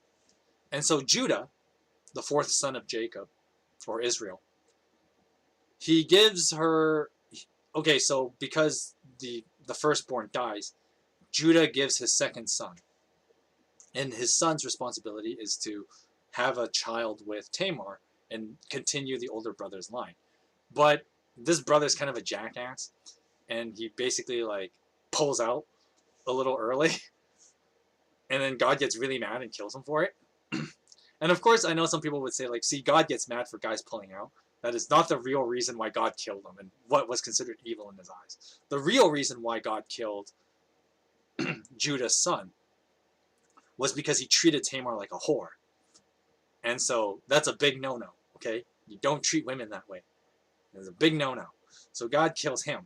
And then there's another brother, so 3 brothers so far, who have Tamar as their wife. And the third brother also does this. He also, pulls out a little early as to not get her pregnant. And then God gets really mad and kills him too. Once again, the real reason is because they treated Tamar like a whore. But then Judah has a 4th son. But this son is like underage, and that would have its own problems altogether. So Judah withholds the 4th son. I can't remember his name either. His like Shayla? Something like that. Shyla, I think, is the name of the 4th son. And Judah withholds this son. So Tamar gets really pissed off because, well, to be fair, you've been treated like a whore for the last while by a couple of brothers who are all dead now. So there's that. But she basically gets mad because, of course, ancient cultures, if women couldn't find a way to, like, have kids and propagate bloodlines, then you would be in big trouble. That's why, like, child rearing was so important in the ancient world, okay? It's not just the patriarchy. But anyway, Tamar gets impatient, and so what she does is she tricks Judah. So basically she tricks her father-in-law to have sex with her, and then he gets her pregnant. And of course, I always made the joke, I'm like, how did Judah not even remotely suspect that the prostitute was Tamar, considering that she takes advantage of his grieving as vulnerability? Like, a prostitute would not just know that. So, something's up. But I guess Judah was too much in grief and probably a little drunk to know, but that's besides the point. The reason why I brought up that story is because I kind of think of, like, that story can parallel this, hypothetical the Sadducees bring up. But once again, there's no real relevancy to it, so I just thought that was a fun piece of trivia and to be a little bit more educational, as opposed to my prior rant. All right, let's finish chapter 20. All right, so verse 41. Jesus said to them, "Why is it that the Messiah is the son of David? David himself declares in the book of Psalms," which, by the way, this is Psalm 110, I think, that Jesus is quoting here. "And the Lord said to my Lord, sit at my right hand until I make your enemies a footstool for your feet." David calls him Lord, so then how can he be his son? And so it's one of those things that, like, on the one hand, Jesus is trying to put this whole, like, before David I am kind of thing, basically labeling himself as God. But there's also the funny twist, once again, we have to refer to the book of Daniel for this, where the position of the Son of Man, this divine title, the Son of Man, is how important it is and how powerful this title is. It's the Son of Man is treated as, like, the top, because the Ancient of Days calls him God, the King of Israel and the genealogy of the kings calls him God, so everybody calls him God. So if all these important people call the Son of Man God, then obviously he's a pretty big deal. Maybe you should call him God too, is the logic that's being used. And so, on the one hand, there's this whole, like, that's how divine the Messiah's person is, because he is referred to not just as, like, a leader or a great person, but he is equated to God himself. And then, of course, there's the play on the divine nature of the Messiah. And so everyone else, basically takes a knee and views the Son of Man as the top. And that is the Messiah's role. He is meant to be, at the very top, and Jesus assumes this position onto himself. Which is the primary reason why, once again, the Pharisees really wanted Jesus dead. Well, the Jewish authorities, not just Pharisees, but the Jewish authorities in general wanted him dead, because when Jesus was making these claims, that in their mind that was blasphemy. For any person to equate themselves with God would be treated as blasphemy. Which the other funny thing too is that there's this interesting thing going on here, as I mentioned at the beginning of the stream, where Jesus, despite being in Jerusalem at this point, the centerpiece of Jewish culture, and yet while he's here, the place that you would probably garnish the most attention, he doesn't do a lot of miracles. Hardly any, actually. He doesn't really do any miracles. Because he doesn't want to draw that attention of the misunderstanding of the role of the Messiah being only a conqueror of like the Romans, but being a conqueror on a metaphysical level, overcoming the sin of humanity. Because of course the other thing you have to consider is, even if you had an earthly Messiah who took out the Romans, well, someone else would just come after that. But of course, the greatest enemy of mankind is not the devil, ironically enough, but is actually men themselves. Men are their own worst enemies. And so, I mean, obviously the devil is a pretty powerful adversary, but he is not the worst enemy that humans have. Humans' worst enemy is actually other humans. And so, for Jesus to die for the sins of men is to fight that battle on a metaphysical level. And the removal of sin is to the freedom of that internal evil that we all possess.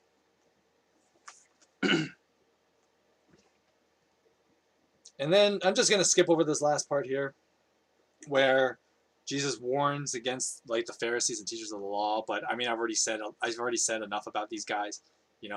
These guys that think they're all that, but they're not. They're pretty spineless, and only care about how people view them, but don't really care about doing the will of God. That's Jesus' warning in a nutshell.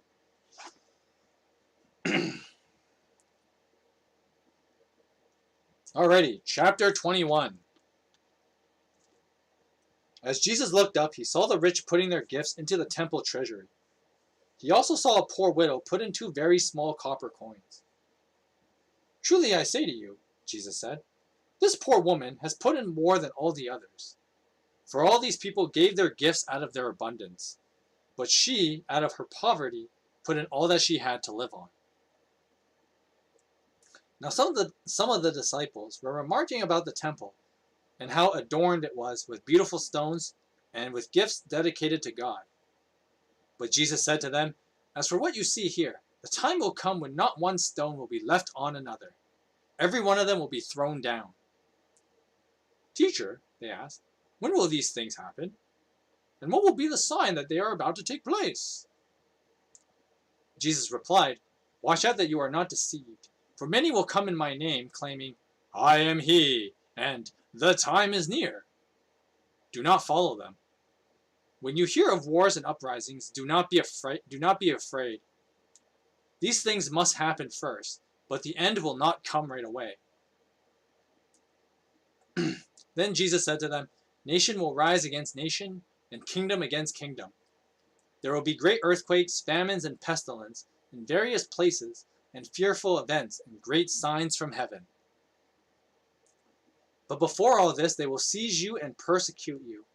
They will hand you over to synagogues and put you in prison, and you will be brought before kings and governors, and all on account of my name. And so you will bear testimony to me. But make up your mind not to worry beforehand how you will defend yourselves. For I will give you your words and wisdom, that none of your adversaries will be able to resist or contradict. You will be betrayed even by parents, brothers, sisters, relatives, and friends, and they will put some of you to death. Everyone will hate you because of me, but not a hair of your head will perish. Stand firm, and you will win life. Now, when you see Jerusalem being surrounded by armies, you will know that its desolation is near. Then let those who are in Judea flee to the mountains, and let those in the city get out, and let those in the country not enter the city. For this is the time of punishment in fulfillment of all that has been written. Oh, how dreadful it will be in those days for pregnant women and nursing mothers. There will be great distress in the land and wrath against this people. They will fall by the sword and will be taken as prisoners to all nations.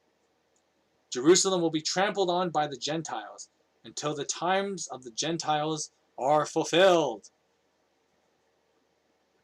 Now there will be signs in the sun, the moon, and the stars. And on the earth nations will be in anguish and perplexity at the roaring of the tossing of the sea. People will faint from terror, apprehensive of what is coming on the world. For the heavenly bodies will be shaken. They will be shaken. At that time they will see the Son of Man coming in a cloud with power and great glory. When these things begin to take place, stand up and lift up your heads, because your redemption is drawing near. So Jesus told them this parable. Look at the fig tree and all these trees. When they sprout leaves, you can see for yourself, and you know that summer is near. Even so, when you see these things happening, you know that the kingdom of God is nearby. Truly I say to you, this generation will certainly not pass away until all these things have happened. Heaven and earth will pass away, but my words will never pass away. Now be careful, or your hearts will be weighed down and carousing drunkenness. They'll be weighed down with carousing, drunkenness, and the anxieties of life. And that day will close on you suddenly like a trap. For it will come on all those who live on the face of the whole earth. Be always on the watch, and pray that you may be able to escape all that is about to happen, and that you may be able to stand before the Son of Man. Now each day Jesus was teaching at the temple, and each evening he went out to spend the night on the hill called the Mount of Olives. And all the people came early in the morning to hear him at the temple. Okay. Chapter 21 is not too long, but there's a lot of content in here. So the first thing, we're just going to get this out of the way, is this little short story about a widow who puts in 2 coins. Which I think is, I'm pretty sure, is where we get the expression 2 cents. So when people talk about, like, I give my 2 cents, when they're giving their opinion. And the idea behind that is, this is what I've got. Right? This is all I've got, and I'm gonna lay it out for you. That's what that expression means. Here's my 2 cents. And so this may very well be where the story comes from. I mean, of course, once again, other mythologies have like 2 copper coins kind of analogies. Like, for example, paying to go across the river of Styx in Greek mythology requires 2 copper coins. Well, 2 coins. It doesn't have to be copper, but usually it's used. Copper is usually used because that's what the majority of people can use. In the movies, they use gold coins, but once again, you're like viewing a king getting like the royal treatment. But the average person would just get like 2 crappy copper coins and put over their eyes. Norse mythology has this too. And this idea of like the 2 coins. And so, well, 2 works with like eyes as well. That's why in those mythologies they're put over the eyes of a deceased person. It's because the coins serve as like the eyes of the deceased. And so that's why 2 coins is always viewed as being significant, and hence the expression my 2 cents. Of course, if you live in Canada, individual cents don't really exist. So, and saying my 2 nickels is not the same. Doesn't have the same ring to it. But anyway, we have this widow's 2 cents that she puts into this box, and what's interesting is that Jesus admires it quite a bit because, he points out that like, well, this woman gave everything that she had, whereas like everyone else gives in their abundance. Which I know a lot of Christians get challenged by that, where it's like, okay, like for example, here I am, And sure, I give, to organizations or orphan organizations and stuff like that, and outreach programs and stuff like that. But I'd be a liar if I said that I wasn't doing it out of my abundance. Like, and that's how the tithe works. The tithe works like, okay, as a 10%. So 10% doesn't sound like that much. And so, there's still the other 90% that I can basically use for myself. That kind of idea. And so, in a traditional tithing, you're giving out of your abundance. 10% doesn't feel like that much. Whereas, like, in the story, this widow just gives the 2 cents that she has, and that's all she has. Which, I mean, for real, that probably couldn't buy you anything anyway. Well, especially not in today's world. I don't know about back then. Well, back then, might get you a loaf of bread or something. Small loaf. But that's besides the point. The point is, it doesn't get you much, if anything. But Jesus points out that, like, yeah, she gave more than everyone else. Because, of course, this goes to the fundamental idea of, like, giving your all. And, we talk about, like, okay, being financially smart. You can't just give away all your money. That's stupid. Then what would you do, right? No physician, heal thyself. You can't take care of others if you can't take care of yourself. So there's that. But, it does challenge a lot of people. It's like, okay, how much should we give? And, of course, in the New Testament, Paul talks about how, you give what you are able to. And that's the pretty, it's pretty general and it's pretty loose, but it works for, like, the everyday Christian. Is okay, what you are able to give. But, of course, once again, the tithe works as, like, a safe number. Because well, not a safe number. A better way of putting it is that, like, a tithe, going with, like, the tithe. So, for instance, when I give in church, I give a tenth. Because it's a simple, like, I can do that. I'm a guy of systems, okay? I'm a guy who's like, you just give me the instruction, and I am good at following instructions. So, so if it's like 10%, easy. That I can work with that number. It's pretty stable. It's not an unreasonable amount to ask. So yeah, 10%, easy. I'm not one of those people that, like, and I know some people might grill me for this one.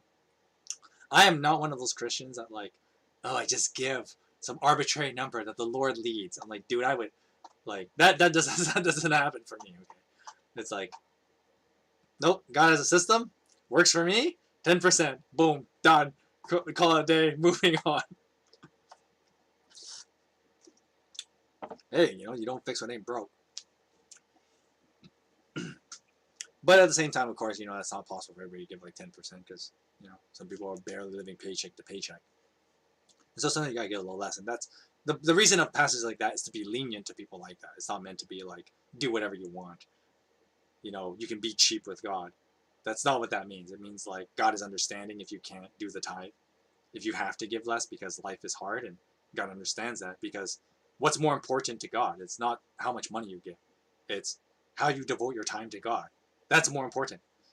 So, and one of those things too, where, like, I don't give more money than I ever have. I never give more than the 10% as well, because I give something far more valuable than that. I give my time. So, for instance, when I volunteer in the Vancouver slums, I give my time, and I give quite a bit of it. Well, at least I used to before COVID, but I would give my time, and that is something just as, if not more valuable than just plopping in money every so often. And so, stuff like that. But basically, this goes back into how you live your life. The image of God in you, do you make that look valuable? And that's something that Jesus is pointing out with this widow. Even though, yeah, we are in the next chapter, and that the money thing was back in chapter 20. But I think it's relevant here, and you can talk about it here. All right. I'm going to speed run this next, the bulk of the chapter, of chapter 21. So chapter 21 has what is famously known as the Olivet Discourse. At least some of it. Because in the book of Matthew, there's more to it. The book of Matthew expands on the Olivet Discourse quite a bit.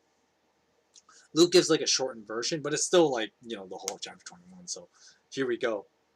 So the Olivet Discourse basically is Jesus talking about a time to come where fundamentally Christianity is not going to just stick around as a Jewish cult. Christianity is going to go all over the world. That is the fundamental purpose of the Olivet Discourse. Now, one of the problems of reading the Olivet Discourse in general is that a lot of people get caught up on like this whole end time stuff that Jesus does bring up, but there's something more important that Jesus wants to tell his disciples in the Olivet Discourse other than when the world is going to end, quote unquote. Because Jesus is not even in the book of Matthew. Jesus will mention that he doesn't actually know when it will come. He says this is something only the Father knows. No angel, not even the Son knows. Only the Father does. This is in the book of Matthew. He doesn't use this line in Luke, but in the book of Luke is not relevant. And once again, the main theme, Matthew obviously talks about this as well, but the point Luke really wanted to focus on was the idea that this new religion, Christianity, is going to shake the world, because you're not going to be stuck here in Jerusalem like every other cult. You're not going to just get caught up in the comfort of cult living, but rather Christianity is going to be bold and it's going to move out to the world. Of course, it's easy to look hindsight when you read Matthew 28, go and make disciples of all nations, yada, yada, yada. But the Olivet Discourse was a setup for the disciples to understand that this new belief system, Christianity, would be the belief system that would move across the world. And it was something for all people. And so when Jesus talks about like, okay, Jerusalem's going to get destroyed, it's going to get laid siege and whatever, and you're all going to run for it. But you're not going to run in fear. Don't be afraid.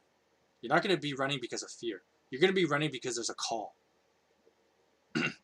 And you have to look at this destruction of Jerusalem in context with like the death of Judaism, quote unquote. Obviously, I'm aware Judaism is still a thing today, but this idea of the death of Judaism and the birth of Christianity. And so that is the real purpose of the Olivet Discourse. And so Jesus talks about, okay, all this stuff is going to happen, but it's not the end of the world. That's what burping in the mic there. Not every, the world isn't going to end, okay? That's what Jesus is telling his disciples. The world ain't going to end because you have a job to do.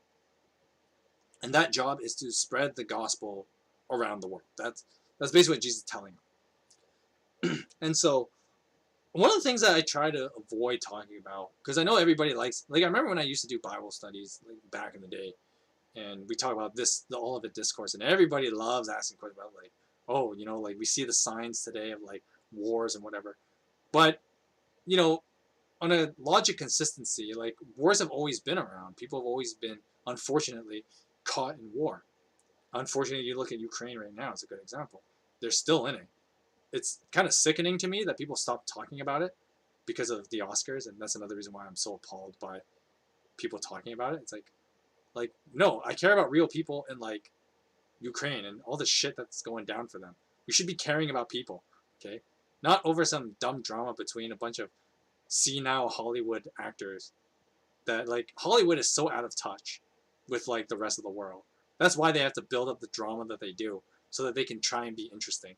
But if you really cared about people, you would be like more concerned with like all this stuff that's going on with like not just Ukraine but other places in the world that a lot of bad things happening. And we should be fighting those injustices. But the point I'm getting is that those things have always been around. And so I know some people today would talk, like some Bible prophets and whatever today, talk about how like, oh, Jesus is coming soon. It's like, well, Jesus has been coming soon for a long time. And I mean, you can't really, you think you're going to tell God what to do and tell him when to show up? Good luck, buddy. Good luck. Because I'm stupid, but I'm not so stupid to think I can tell God what to do. But anyway, and you have all these like TV pastors, whatever, talking about like the end of the world's coming soon. But it's like, even if it was, that's not what you should focus on. And that is the point of the Olivet Discourse. Because you look at the perspective of the disciples here. And this is one of those instances where like it's easy to poke at how stupid the disciples are in the Gospels, because they are. But to be fair, the book of Acts is all about them maturing and becoming, confident, bold people because of the power of Jesus. The book of Acts is about their evolution and, how they grow. But you read in the Gospels that the disciples are kind of stupid. And them being so caught up in the end of the world stuff is evidence of that. Like the disciples have a very like pessimistic worldview. But then like it kind of just like how do I put this nicely? It just like spits in the face of a lot of the stuff Jesus was teaching them when they're like so caught up in like this pessimistic worldview of like the world is coming to an end, where Jesus says over and over, "The bridegroom is here. Let's feast. We're here to have a good time. I'm here to bring life. I'm here to bring the kingdom of God. What do you mean the end of the world is happening, right?" So, it's one of those interesting things where you see the contrast between like what the disciples thought back then, and of course what Jesus is trying to tell them and lift their heads to the future. And he tells them, that there's going to be a new age, the age of, the Gentiles, as Jesus hinted at back in chapter 20. This age of Gentiles is going to be a thing, and you will be my messengers of that. And that's a very tall order. That's a very high calling that the disciples are given. But of course, they're still not ready yet because once again, Jesus hasn't risen from the dead yet. So the confidence of the resurrection isn't a thing. Not yet, anyway. But the Olivet Discourse is meant to, and this is something that I want to make a kind of like a PSA, to my fellow believers out there. And yeah, things like I've told this story multiple times on this channel. Like, you think about why the streaming Parson channel even exists. It's like, well, even before COVID was a thing, I just had a hard time finding church work and wanting to be like the pastor that I thought I'd be. Not the hashtag terrible pastor I am now. But I thought I was going to be like, pastoring in a church and start out as an associate, work, for a long time, work my way up, be officially ordained and all that. I thought that once upon a time, but, clearly that's not going to happen. Clearly that's not going to happen. But just because those things didn't happen doesn't mean that like, well, that's it. I wasted my graduate studies. I wasted years of my life. No, that's not what that means. I still have a job to do. God has called all of us to do, the mission. And so the streaming Parson was kind of created in spite of, people thinking, well, I'll never be good enough. Because, I know it sounds super salty when I say it this way, but, when churches can't give you a good reason of why they don't accept your, after taking you to like an interview and multiple like interviews, even guest speaking sermons when they're like our prospect pastor, and then later get rejected and just being told, oh, you're just not what we're looking for, which is basically just a weenie dog way of saying, like, we just don't want you. I mean, you could just say that, okay? Don't say like, oh, you don't fit what we want. It's like, just say you don't want me, okay? And so, I mean, I've been rejected by enough people in my life to know that those messages when I hear them, okay? But the streaming Parson channel exists because those things don't matter. Sure, setbacks happen and they suck. Now I work a kind of managerial job, but I mean, it's full time and I get paid decently enough.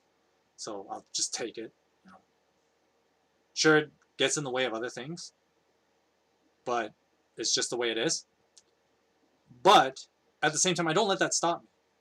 If I really believe, and, I made the joke about myself being a fanatic, a religious fanatic, and I mean, it's not really a joke if you think about it hard enough. But no, I really believe, and like, no, I'm here to share people the gospel in the way I know how to, being a more educational type and going through the Bible in an educational way. That's my approach, and I've always believed that, and that's why the streaming Parson exists, because even though my life is not where I want it to be, it's just the way it is, but I can still be a person doing the mission. The world isn't over.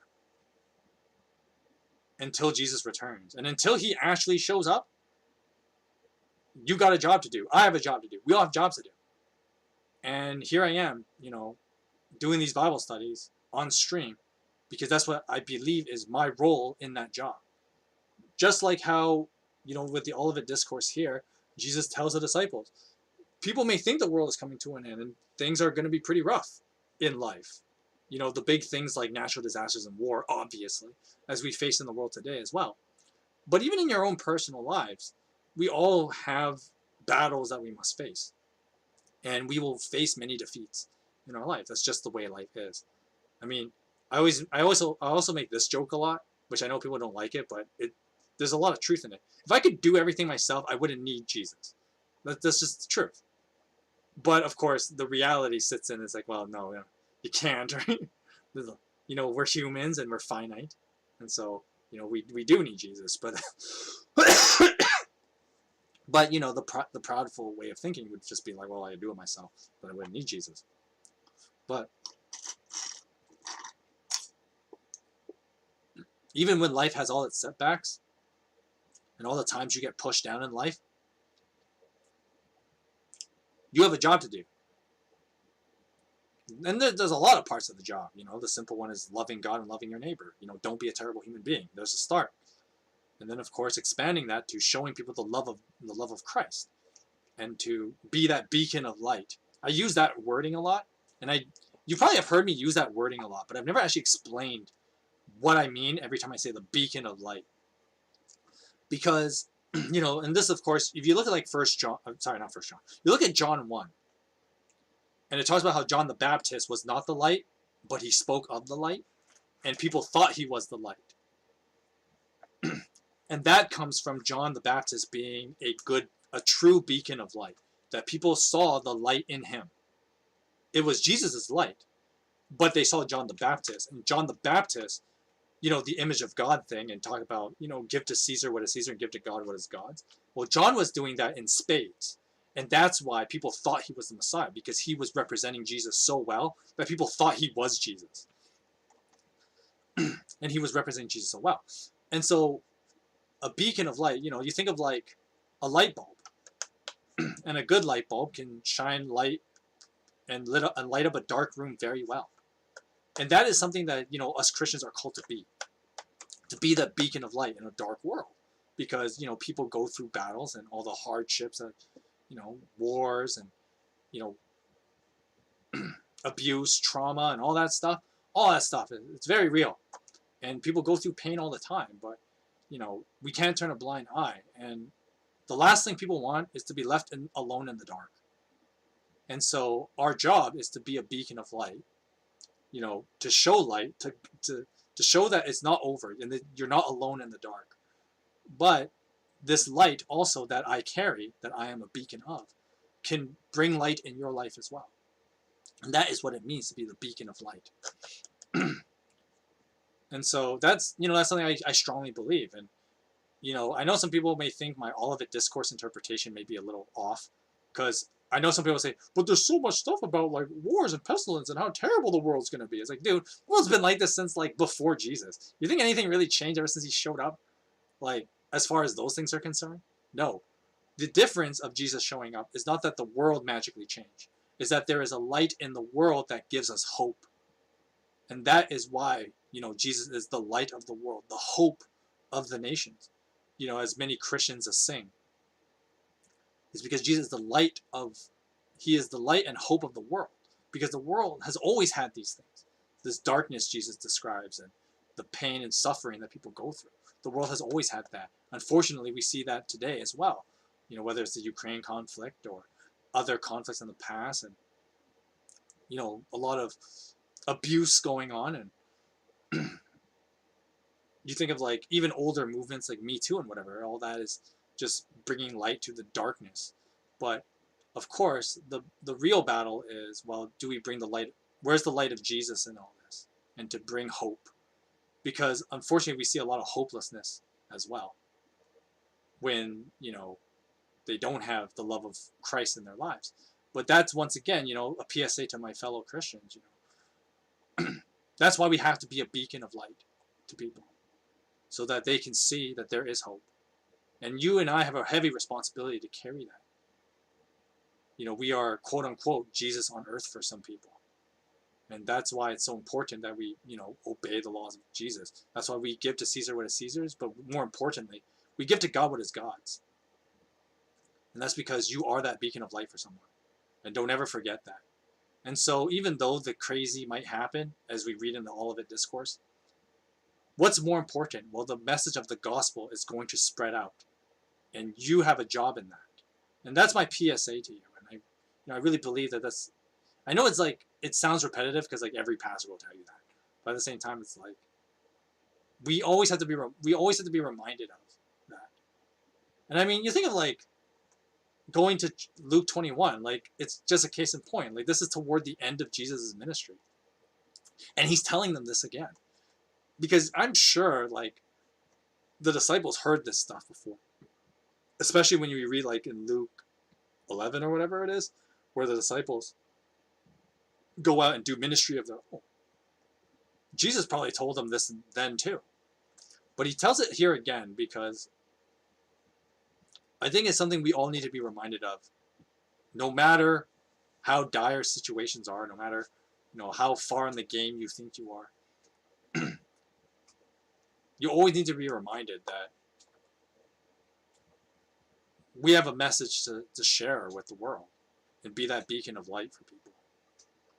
And so I know I kind of sped around the Olivet Discourse like that, and there's so much we could talk about, but I'm not one to want to get caught up in when people ask questions about like the end of the world stuff, because I mean, for all I know, it could happen like tonight, or it could happen in 100 years. It could happen in 1,000 years.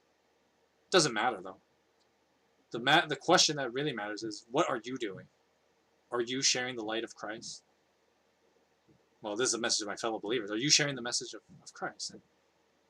And to my non-believing friends out there, do you see the beacons of light in your life? I like to think I'm one of them. But, to see the beacons of light, and I hope to inspire hope in you. Instead of all those naysayers, okay? I'm not one of those. I'm no naysayer. Because I have the hope in Jesus Christ. And that's how I live. That's how I've lived for a long time. Sure, nobody's perfect at it, but that's besides the point. And it's once again the case in point of why, as late as chapter 21 in Luke, Jesus has to tell him this again. But that doesn't change that you have the job to do, and that the light of the gospel is going to change the world.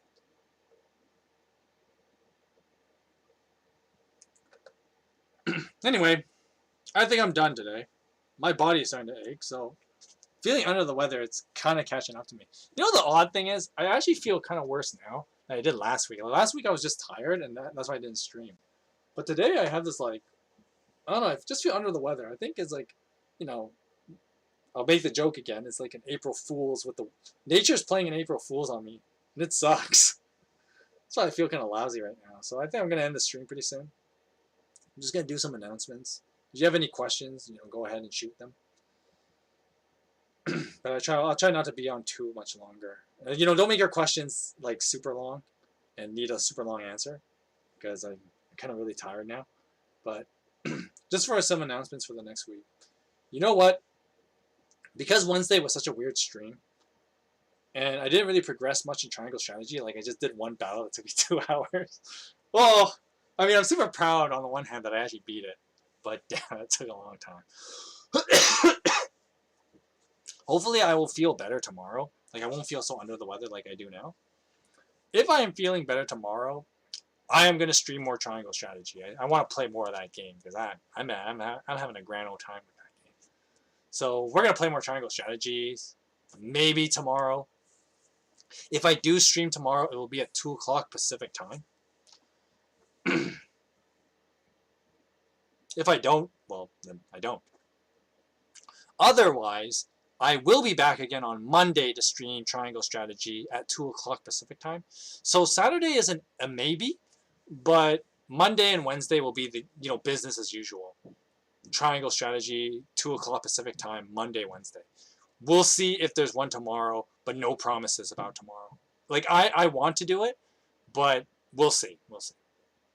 So that's basically it. And then, of course, next Friday we will read a couple more chapters of Luke. We're actually near the end of Luke, but I think I'm going to save the ending of Luke for Good Friday. It just fits perfectly.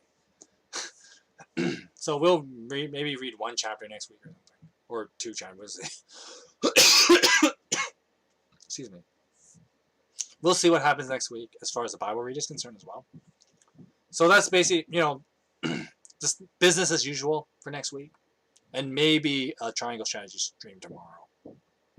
If you guys want more, like, direct